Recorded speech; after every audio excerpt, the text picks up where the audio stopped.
और बढ़ते आगे, शाहजहांपुर में होली को देखते हुए 60 से ज्यादा मस्जिद और मजारों को तिरपाल से ढक दिया गया। सीएम योगी के साफ निर्देश हैं कि रंग में भंग नहीं पड़ना चाहिए, कोई बवाल नहीं होना चाहिए। इसी को ध्यान में रखते हुए प्रशासन अलर्ट है, सुरक्षा बल तैनात है और मस्जिदों को भी ढका गया है ताकि कोई माहौल खराब ना कर सके।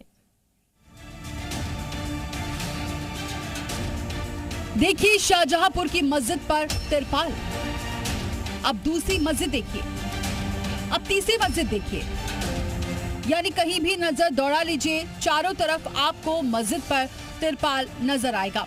होली के रंग में कोई भंग न पड़े, इसलिए यहाँ की 60 से ज्यादा मस्जिद और मजारों को तिरपाल से ढक दिया गया है।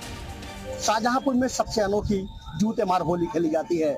यहाँ होली से पहले धार्मिक स्थलों को पूरी तरीके से तिरपाल से ढक दिया जाता है। यहाँ देखिए, ये अंटा चौराहे का इलाका है और इस मस्जिद को आप देखेंगे जो मुस्लिम धार्मिक स्थल है उसको पूरी तरीके से तिरपाल से ढक दिया गया है। उद्देश्य यही था है कि कोई भी उपद्रवी इन धार्मिक स्थलों पर कहीं रंग न डाल दे। सीएम योगी का साफ आदेश है कि होली के त्योहार पर कोई बवाल, कोई दंगा कतई भी बर्दाश्त नहीं, यानी माहौल को बिल्कुल भी बिगड़ने नहीं दिया जाएगा। क्योंकि वैसे भी शाहजहांपुर की होली सबसे अनोखी होती है। यहाँ पर करीब 7 किलोमीटर तक लंबा जुलूस निकाला जाता है जिसमें हजारों लोग शामिल होते हैं। हालांकि मस्जिदों को तिरपाल से ढकने पर मुस्लिम समुदाय खफा दिख रहा है।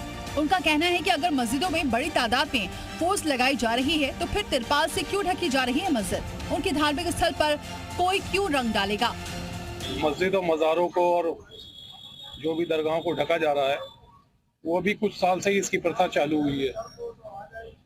जिन लोगों ने मस्जिदों पर रंग डाला या जूता या कुछ भी उछाला था, उनका ऊपर प्रशासन ने कार्रवाई न करके बल्कि उनको ढकने का काम शुरू कर दिया। तो ऐसे तो अपराध को बढ़ावा मिल गया। तो भाईजान भले ही नाखुश दिखे, लेकिन प्रशासन का कहना है कि धार्मिक स्थलों की कड़ी निगरानी होगी और मुस्लिम धर्म गुरुओं के साथ पीस मीटिंग के जरिए उनकी सहमति ले ली गई है। बड़े लाट साहब के जुलूस लगभग 7.5 किलोमीटर है और छोटे लाट साहब का जुलूस 2 किलोमीटर से थोड़ा ज्यादा ही है। और इन दोनों इलाकों में 60 से ज्यादा धार्मिक स्थल हैं जिनमें मंदिर, मस्जिद और मजार भी हैं। कुछ पूरे एरिया में बैरिकेटिंग, धार्मिक स्थलों को उस समय पर ढकने का काम और इन सारी तरह की व्यवस्थाएं जो है की गई हैं। तो प्रशासन का दावा है कि धार्मिक स्थल सुरक्षित है। ड्रोन के जरिए भी धार्मिक स्थलों की निगरानी की जाएगी। चप्पे चप्पे पर फोर्स होगी, ना कोई बवाल होगा, ना कोई तनाव होगा, सिर्फ होली का रंग होगा और शांतिपूर्ण ढंग होगा। शाहजहांपुर से जी मीडिया के लिए शिव कुमार की रिपोर्ट।